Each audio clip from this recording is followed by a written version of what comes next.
Salom o'rtoqlar. Bu bizni restoran hozir sezon boshlangani yo'q.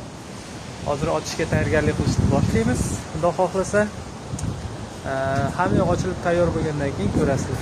Bu davlat nomi esa Kipr. Ayanapa shahrida, Yevrosoyuzga qariydi. İşimizni shu yerda boshlaymiz, xudo xohlasa. Riva degan restoran.